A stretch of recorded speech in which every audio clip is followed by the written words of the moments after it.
Welcome back, guys. So today I'm going to be doing something a little bit different, but it's totally related to what I usually do and like my content overall. So this is um, an article I have here right in front of me.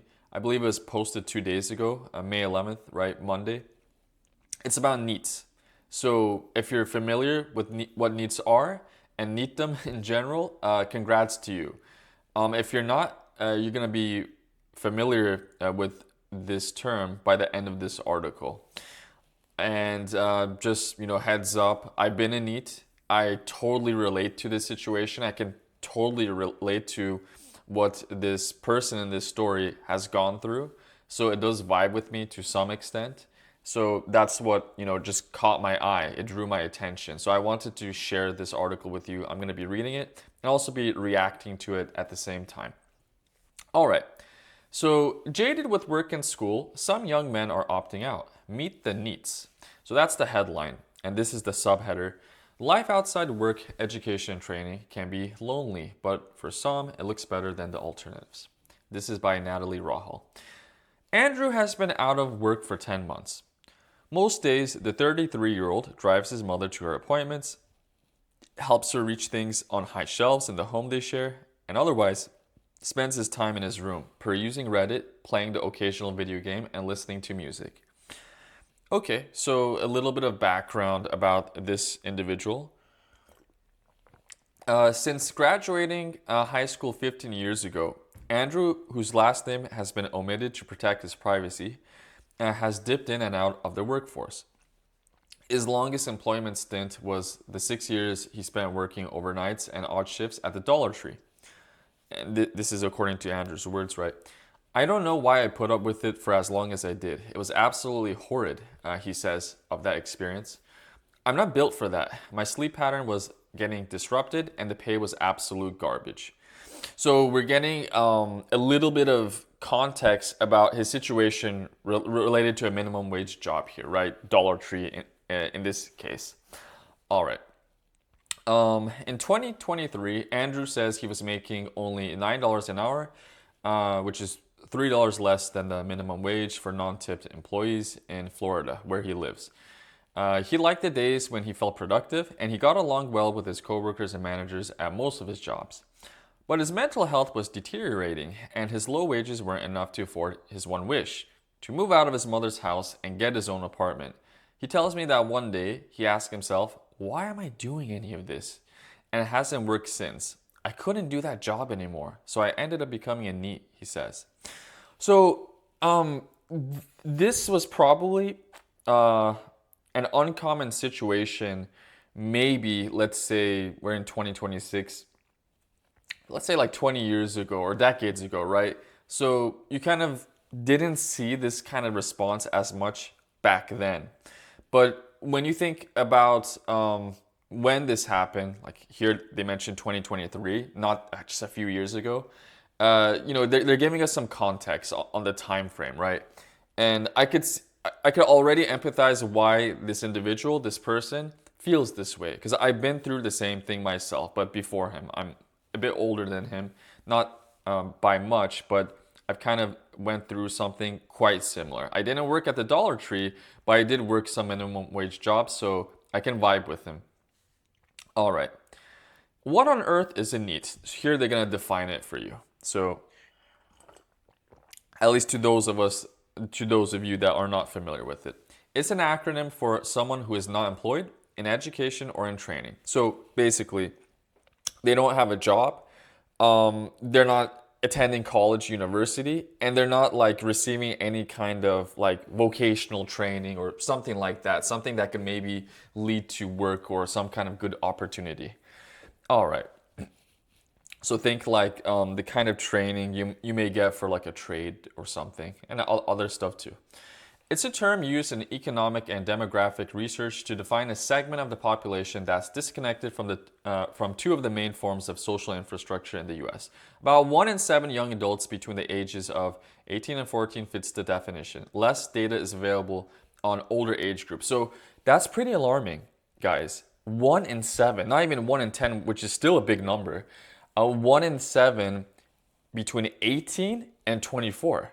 That's like the age of what we would expect to be a young workforce. It's insane.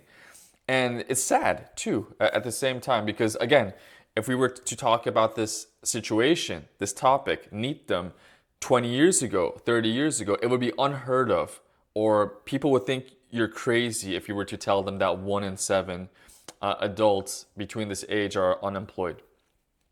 But that's where we are today. Rates aren't hugely different between men and women in the US, but the trends are. Disconnection rates among women have declined from 19% in 1990 to 13% in 2024. NEET rates among young men have slowly crept up over the same period, from 10% to 12%, though some estimates put the current share higher.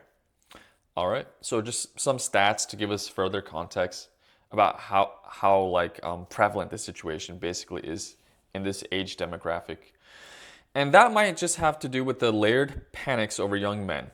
The manosphere, the male loneliness epidemic, the disturbing habits required to look smacks.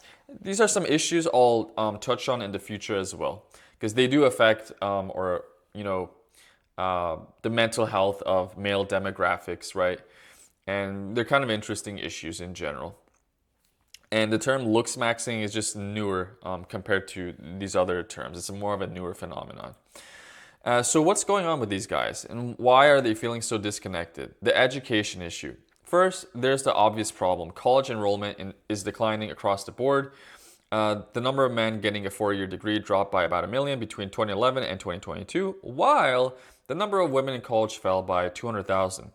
When fewer men graduate from college, the male candidate pool for jobs that require a bachelor's degree shrinks, and so does the participation in the white-collar force. Okay, let's see. And there's a quote here by Andrew. I couldn't do that job anymore, so I ended up becoming a NEET. They just kind of parroted that back to us. But the issue really begins far earlier in men's, or really boys' lives, theorizes Matt Engler Carlson, director of the Center for Boys and Men at California State University, Fullerton. Had some friends that attended there. Boys are coming into school at the pre-K and kindergarten levels, a bit underprepared emotionally for what school is, says Engler Carlson. Boys develop the ability to regulate their emotions more slowly than girls do on a biological basis, and are often taught from an early age that aggression and activity are good. But those traits don't fit a traditional classroom, as well as girls' tendencies to sit and get or be still while internalizing information. So now they're giving us further context, like they usually do with a lot of these articles about different kind of phenomenon. So here they're just basically getting insight from an expert. His name is Matt Engler Carlson. So he's giving us more insight into this situation and this topic. The result, boys, especially black boys, are punished more often and more severely in school. They're also diagnosed with learning disabilities more often than their female peers. The disconnection domino effect starts early for boys and can later lead to difficulties getting and keeping jobs. I'm not surprised, to be honest. If you have issues, if you have learning disabilities, if you're neurodivergent, if you have mental health things going on, obviously it's going to disrupt your life. So, that doesn't surprise me. And I'll kind of touch on that a little bit later. I have some things to say about this. Andrew did okay academically in school, but he struggled socially. I had trouble making friends and would get in trouble for saying the wrong things or doing the wrong things, he says. A doctor suspected he was on the autism spectrum and wanted to do an assessment, but Andrew's mother said no. Over the years of not getting help, I was never able to get the resources I needed to be able to function in society, says Andrew. It might have done something. Only recently and behind his mother's back did Andrew get diagnosed with autism. Huge red flag. Huge red flag. And I see this pattern repeat over and over and over again, like a bajillion times. I'm not trying to over exaggerate here. It is a true thing, because and this is why it's so messed up. We have a lot of parents, and when they see or suspect there are certain issues with their child, instead of trying to fix the problem or investigate, solve what's going on, and figure out a way to give them the care that they need, right? The help that they need, the support. They just basically sweep everything under the proverbial rug, right? They just ignore the problem. And why is that, you may ask yourself? Because the thing is, they think if their child goes through some kind of diagnosis and it comes back to them that they have ADHD, autism, or they have some kind of personality disorder or condition, or some other things going on in life, who knows? Bipolar disorder, it could be anything. I don't care. It doesn't have to do with neurodivergence, or it could be something related to mental health or personality. It doesn't matter what it is.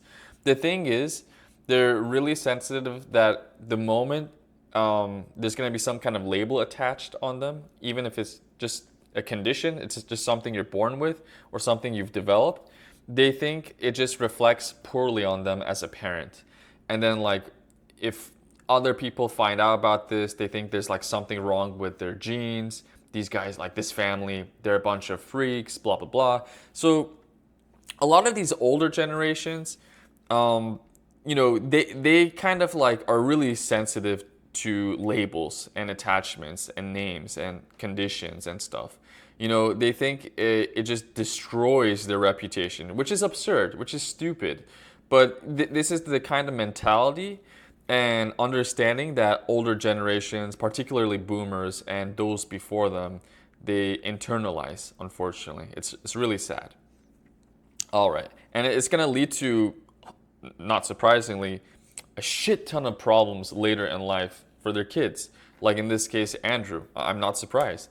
Now I'm going to continue. So, what Andrew needed is exactly what's often missing from boys' education, at home and at school, says Engler Carlson.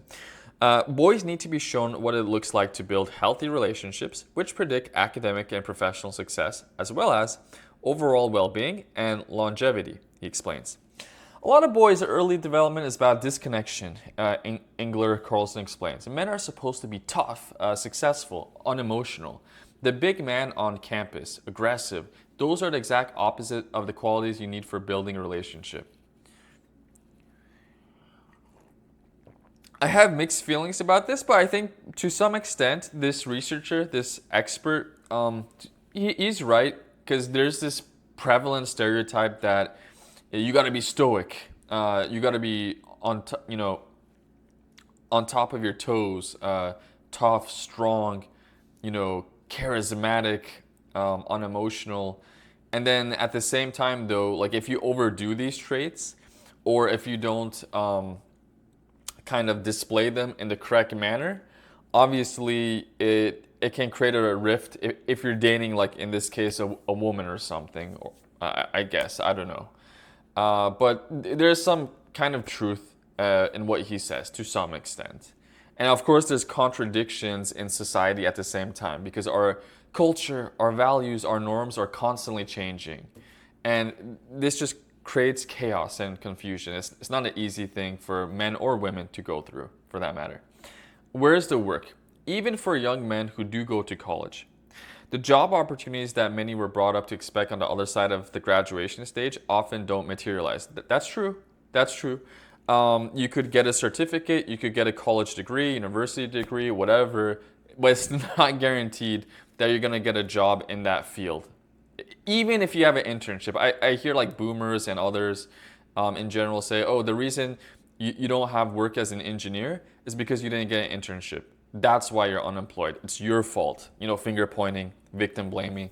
No, it's not true. I even know of people, especially among Gen Z, people who are just graduating, who did 2 or 3 internships, a couple different volunteer opportunities. They learned a couple different skills, right? Maybe related to software and tools and stuff like that.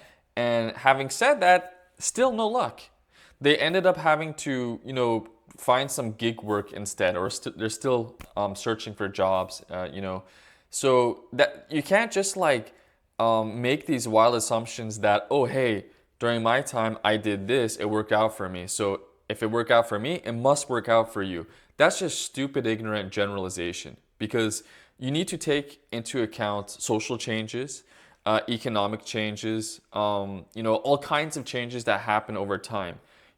Like just because uh, something was easier during your time or you had way more opportunities doesn't mean it's the same case for a lot of younger generations like millennials, Gen Z, Gen Alpha. You have to take context into account here. By many standards, 26-year-old David, who asked not to share his last name for privacy, did everything right. He started college classes while still in high school. That's amazing. Like, I think maybe 5% of people do that. I have no idea. Um, During my time, it was super rare, super rare. There were people who did it, but it wasn't the majority. I'll tell you that. Definitely a minority of people who did that. So kudos to David here. And got a bachelor's degree in business administration with the focus on accounting. Yet David spent the next 2 years after graduation applying to hundreds of positions, mostly through online portals like Indeed and Craigslist, with no success. So when it comes to this guy's situation, he's actually active.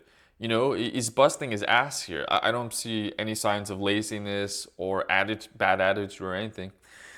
As has been reported ad nauseum, right? They don't shut the F about it, right? That's what they really mean. The job market that Gen Z men like David are graduating into is not their father's job market. Bingo! I just told you about that a minute ago with that stupid stereotype that some boomers, some Gen X people, I'm not saying all, but many of them do have this stereotype like, hey, what worked for me back then should work for you too. No, not necessarily. You got to take context, time, into account here, and other factors like the economy. Unemployment among 20 to 24-year-olds with at least a bachelor's degree spiked to 8.9% in the fall of 2025, though there's been a recent encouraging decline. That year, women accounted for 52% of job growth in non-farming roles and nearly three-quarters of new roles in the fastest growing industries, including private education and health services. Women have also embraced new opportunities in historically male-dominated fields, such as engineering. Interesting. Engler Carlson pointed out that as those doors open for women, other doors open for boys and men too, he adds. The opportunity to be in non-traditionally male fields, health education, teaching, nursing, social work exists too. So why is it that men don't want to go into these fields? Boys, he says, are raised with a certain degree of rigidity, when what they need to succeed in the modern job market is adaptability. To some extent, he's right. I don't know. I don't know about the exact research done when it comes to these fields, right? Like healing, health education, teaching, nursing, social work, right? Yeah, I know in the past they were more dominated by women, and society kind of pushed women in that direction. That is true. That's actually a fact. But do men have this stereotype that like I don't want to be a nurse, that's weird or something, or that's too girly? I don't know. I don't know. Maybe some do. Maybe some do. But like I do have a recent friend. He's a millennial, older than me by a couple of years. He's actually planning to go to nursing school soon. He's doing, I think, like his undergrad requirements for it or something like that. So yeah, he's taking bio and chem courses, whatnot. But I think this attitude, this narrative is actually shifting. I think a lot of men are now entering nursing. Okay, so in hindsight, David wishes he'd gone into a more community or service-oriented profession. Going through college, I realized that community-focused jobs are what really make life work, he says. But I was already 2 years deep into accounting and didn't know what to pivot to, so I stuck with it. Jaded on jobs. On one hand, David's years on a fruitless job hunt were very depressing, he says. But on the other hand, life at his parents' home in Washington State during the COVID years was actually quite enjoyable. I am well dispositioned for a homey and neat life, says David.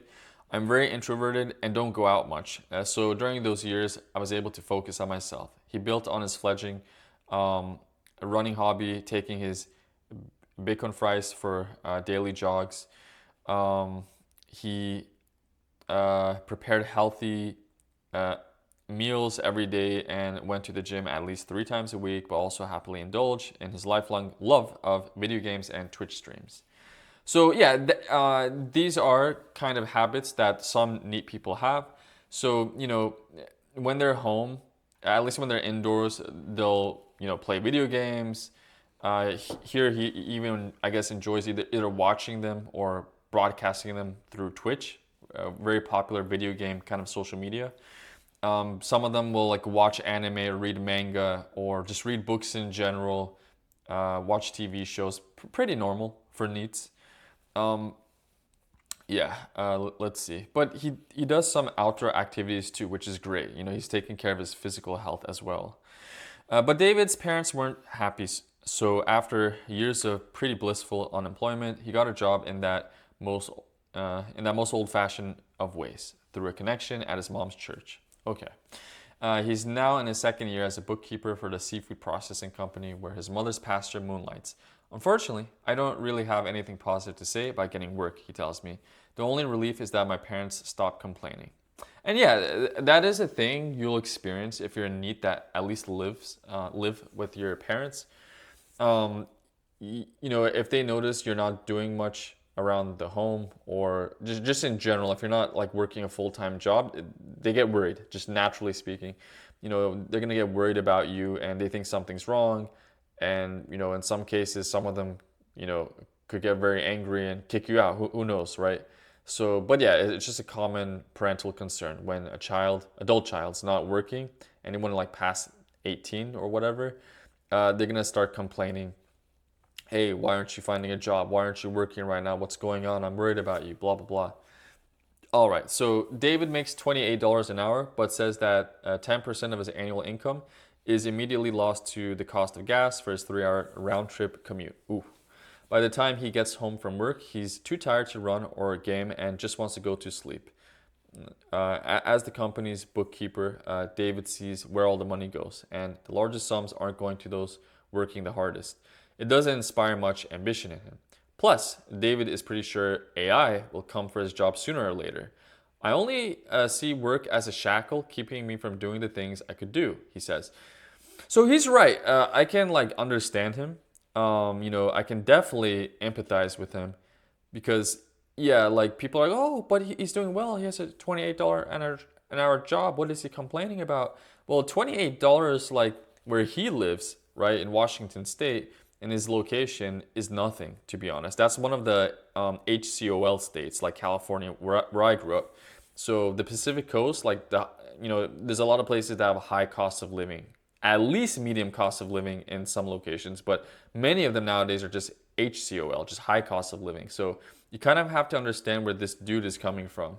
And he's right about the commute. It does wear on your mental health, your physical exhaustion, right? You just want to, boom, hit the hay, right?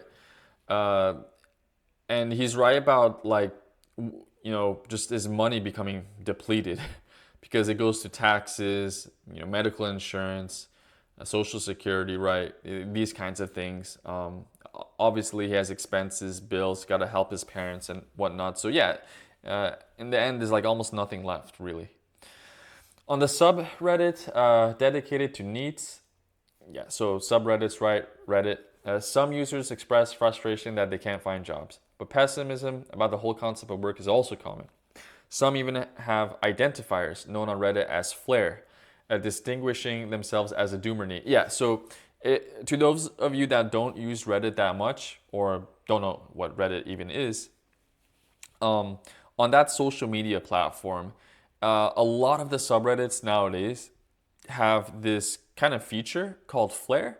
So it's kind of like in the top right corner or top right side or just on the right side somewhere where you can sometimes classify your status. So let's say you're a NEET, you could just add labels on it like doomer NEET or just semi NEET or X NEET, things like that, just to give more context in the user interactions. It's optional. You don't have to most of the time. All right, so And yeah, I think I read this part. Let me double check. A subset of the group is actively committed to NEETdom, swearing off work, school, and the work of wage slaves, and normies, a term that felt oddly insulting when hurled at me on the forum altogether. And yes, that is something like it's just part of the subculture of that subreddit. And this is just a quote by David. There was one about Andrew early on, but this is about David. They're just reiterating it on Yahoo. I only see work as a shackle keeping me from doing the things I could do. Andrew now hopes to remain a NEET forever because he doesn't believe there's much, if any, work that he could do while maintaining his mental health. So this was the other guy that they talked about earlier. With his autism diagnosis now in hand, he's applying for disability. That's another common thing among NEETs. More than a third of young men outside of education and the workforce are disabled, according to the RAND Corporation's data analysis. Interesting, they didn't look too into what's going on with women, but in this case, I guess they had more data available about men. Okay, but yeah, before I move on and continue with the reading, that is a common thing. I know a lot of people are going to be quick to call Andrew here lazy, selfish, blah, blah, blah. But I can, to some extent, again, empathize what he's going through as well. Because if you're in a situation where you're just freaking out and you see like, okay, I didn't go to college, or I'm not in like some kind of lucrative career, blah, blah, blah. And I see that AI is just wiping out jobs left and right. I see that employers are insanely picky about their requirements. It's close to impossible to get employed in the first place. And there's a host of other issues, right? Maybe he could be complaining about DEI issues and how that just limits the, options for whatever, like men in his case or something. So there's all these factors. There's all these factors, and probably this individual is just having these racing thoughts in his head about unemployment, the future, and like how he's not going to live a good life. So what's going to end up happening, and this also applies to women as well, just anyone, not just men. If you start panicking and when you internalize all these worries and concerns, which many of them are actually genuinely are valid, to be honest. It's not just a case of Andrew here being lazy. No, far from the truth. What's going to happen is they're going to look for other ways to kind of compensate. Like, they want to get on the dole. They're going to look for welfare kind of opportunities. And while some people, again, will say, okay, and that's because he's lazy and blah, blah, blah. But yeah, he's giving us context here when it comes to a situation. I'm kind of on the fence about it. I don't like to judge people that easily because clearly I could see like part of Andrew's problems here had to do with his parents, like the way they were raising him, because they were ignoring his issues. Later on, he found out that he was diagnosed with autism. They just assumed that he'd just get a job at Dollar Tree and everything would magically work itself out. Later on down the road, maybe he'll go to university, get a degree, then find a job that pays $20 an hour instead of $8 or $9 or something. And then after that, he'll naturally, willingly be motivated to get a master's or PhD and blah, blah, blah. And that's the mistake that parents make.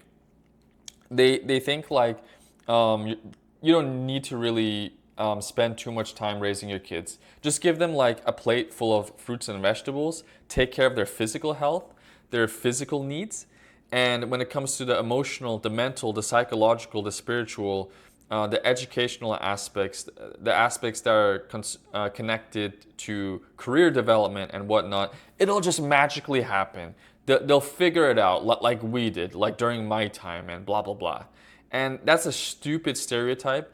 And it's just terrible way of approaching a situation. And it explains why we have this kind of problem today. I'm speaking as someone who does have a degree in psychology, as someone who's been through some of these issues, because my parents were kind of like Andrew's here, and maybe David's to some extent. So yeah, but I'm not done with the article. We're going to continue reading. I have more to say.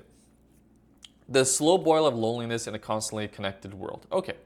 Andrew and David both find some solace in their solitude, though there's some sense of community online, on Reddit and elsewhere.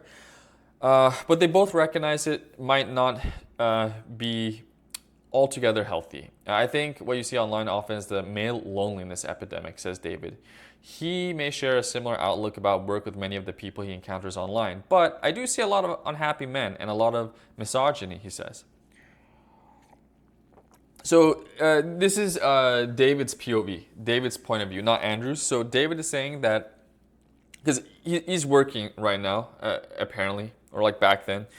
So David sees like some people on these subreddits, like the NEET subreddits and stuff. He says that a lot of them are kind of negative, and they sometimes blame women because you mentioned misogyny, which isn't good. And he sees they're unhappy for a variety of reasons. And he says that aspect of like NEETdom is something that puts them off or something. He sees like some of them are just making excuses or playing the blame game and whatnot. Engler Carlson suspects that the internet culture in general and the manosphere in particular are symptoms rather than the causes of male loneliness. But for David, growing up alongside the internet acted like a slow boil of isolation. He was a social kid until his preteen years, when a tough transition to middle school coincided with the proliferation of smartphones and social media. He sees male loneliness, including his own, as online social media related. Everyone wants to be inside now, and a lot of NEETs get their social fulfillment boxes checked by seeing people talk online. That is true, what he says, that last point he mentioned. So when you're on these subreddits, you want to kind of think of them in a way. I know this is not the best analogy, but it makes some extent at least. Think of subreddits, some of them, like subcultures, right? So when you're in this NEET subreddit, sometimes you kind of are looking for this stereotype confirmation, we say in psychology, right? So you want to see these kind of typical signs and symptoms of what most people are going through so that you can feel like kind of, I don't want to say fool yourself, but because it's not always the case, but you want to kind of be in this situation where everybody's basically going through what you're going through. And you want to feel that kind of empathy. And sometimes, while this is great, it does make you feel better about yourself. It can also create this kind of echo chamber effect. And that can be sometimes detrimental because it could kind of make you unwilling or reluctant to make progress in your life. And you might just stall, and make excuses or something, or blame people like for your issues. So that's something to consider. And that's what watching streams does for David, but he also believes it's the single worst kind of content someone can consume because it feels like socialization, but it is actually one-sided. Recognizing this pattern, he's made more of an effort in his relationship with his parents, with whom he lives. The only thing that's real is the people you have around you, he says. This is what David says, not Andrew. Now, quote by Andrew, I know some people glamorize being useless, but I'm not proud of people thinking I'm useless. So that's a good point. I think it's really sad because, and that's a topic I'm gonna get into another time, but there's this kind of like doomerism that's going on, and a lot of people nowadays call it doom-maxing, and there are YouTube channels dedicated to doom-maxing, and people just say, I'm a loser, blah, blah, blah. Like everything they post or blog about or comment about, it's just them being a loser. Like, I'm a virgin, I'm ugly, I'm short, I'm fat, I'm too skinny, I'm dumb, I don't know anything, and blah, blah, blah. So, doomer maxing is a more recent phenomenon, but I'm sure the feeling has been around for decades. But yeah, but at least Andrew is making that distinction here. Even though he admits he's in this tough situation, he doesn't want to identify with it. He doesn't want that to be attached to his human identity, which is great. In Andrew's case, Reddit provides occasional connection, and he agrees with many of the sentiments shared on the NEETs subreddit, except how depressed everyone is. He says, a link to the National Suicide Hotline is always visible in the right-hand margin of the subreddit. So that's kind of scary, right? It's kind of alarming. There's a paradox. Many NEETs express distress about their isolation, while also defending their ongoing solitude. So, paradox, it's a contradiction. The sentiment in these online meeting places often, I'm in misery, but I'm in community with people who are in misery, says Engler Carlson. We all strive for connection, even if it's bad connection. That's true. I agree with that point. What we get wrong about the NEET men and what they need. Andrew says that being a NEET online is a way of identifying with the stereotype of someone who doesn't want to go outside, doesn't have friends, and just wants to stay at home where they can play video games and spend time online. There's some truth to it, he says, but it doesn't tell the whole story. I know some people glamorize being useless, but I'm not proud of people thinking I'm useless, he says. Andrew also says that outsiders who see him and other NEETs as useless get a lot wrong. First and foremost, many people assume that NEETs never try to be normal and succeed by traditional standards. We did try, he says. Society is just so competitive and there's not room for anybody. So then we said, why would I do this when it's torturing us? And the judgment isn't helping anyone. Andrew knew he was struggling with focus and social connections in school. A lot of us needed help and we didn't get it, he says. Speaking up and getting help is seen as weakness.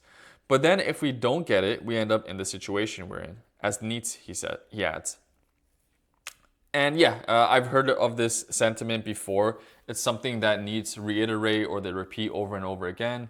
It's something expected.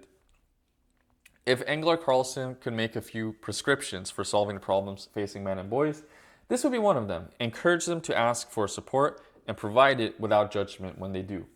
Struggling or failing in education work can lead to shame for many men, and that shame encourages further withdrawal, he says. And when they do reach out, support is often lacking. Professional mental health services, he notes, sometimes look at men and say, what's wrong with them? But my response to that is, what's wrong with us? That we keep offering such subpar service to this group of the population.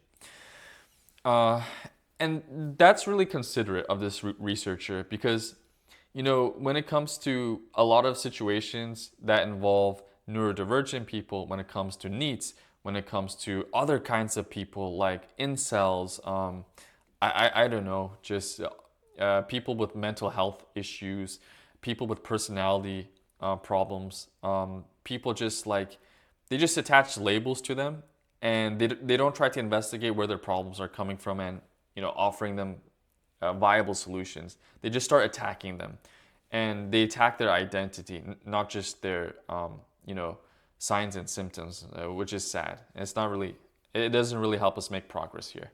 Many research groups define disconnected people by their NEET status, but maybe suggests Inger Carlson, Andrew, and David, we're approaching the problem backward. We need to start with connection, and the rest will come.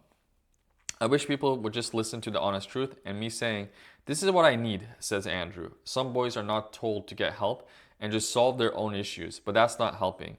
It's turning into the situation we're in now. Yeah, I do agree with him. Like, if you want to just, you know, sweep all these issues under the rug, right, under the carpet, well, you know, that problem is going to just get bigger and bigger and bigger. It's not going anywhere. So we kind of got to confront it and, you know, figure out ways to solve these issues earlier in life. Otherwise, if you just kind of let it grow bigger and kind of bubble out of control, then obviously a lot of people are going to struggle when it comes to finding jobs. They're going to have problems when it comes to social relationships, right? And yeah, I guess that was the end of the article. Now, I just want to read a few comments and just to show like how ignorant some of us are in society. And I know there's always half-truths to like some of our reactions, but it's very sad that we only want to see things in just one way. Everything's just black and white. And again, I'm just gonna kind of like read a few of these comments so you could see what I mean. And most of these were posted just one day ago because the article came out 2 days ago. All right. Why do we make up cool new terms to describe what has always been known as lazy? That was one of the popular comments at the top. Here's another one. Not interestingly, funny enough, her username is Karen. Also, who is paying for their gaming? Stop paying for their phone. Change your Wi-Fi password and stop letting them use your car. Okay, I mean, I can kind of understand to some extent. Another one, join the armed forces, be all you can be. So, and I tend to see that. So anytime there's like some article or blog or something on the news related to just different kind of issues people have in life, especially issues related to economy, psychology, whatever, there's always like that one person who says something like, it's one of two things most of the time. It's either like join the army, join the military, it'll solve all your problems, even though that's not the kind of solution that can be effective for everyone. It really depends on your personality and other factors here. And the other one I tend to see quite a bit is people just telling them like, oh, all these things are happening to you because you don't believe in God. You need to join church or something, or my church, my specific like accept my denomination or something. So you see that with like some religious groups, and it's not just like tied to Christians, but it could be any religious group. Jews, Muslims, Hindus, Buddhists, whatever. It really doesn't matter. But yeah, so when it comes to these kind of newer phenomenons, a lot of the older generations in particular, they start blasting these people and just generalizing them as just being lazy, incompetent, stupid, and things like that. And it doesn't really help the problem. You're just creating stigma and just attaching labels to these people. And I'm not saying like all these NEETs are, what can I say? Like, I'm not saying they're perfect, but to just kind of be dismissive of their problems and just attach labels to them doesn't really get us anywhere, right? So, yeah, everybody has an opinion, but if you're not providing anyone with advice, a solution, then what's the point? Like, we're not really facing the problem here. We're not dealing with the issue, which is more important, in my opinion, than just name calling. So, yeah. Sorry guys, that was a super long one. Maybe it's like an hour long. I have no idea. I'm about to turn this off. Please like, share, and subscribe. And please do leave comments down below. What do you think about Andrew's situation? What do you think about David's situation? Do you think they're both in the wrong? Is one of them in the right? Is there like, do you have mixed feelings about their situation? What do you think about NEETs?